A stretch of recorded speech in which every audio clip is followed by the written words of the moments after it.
What does the green dot on Snapchat mean? Hello guys, this is Atticus and welcome back to another tutorial video. In today's video, we'll discuss what the green dot on Snapchat means. So let us begin. First, let us open up our Snapchat.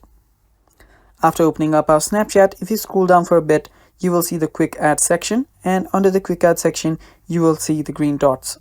Now if you go to the add section too, you will see the green dots there too. So what does those mean?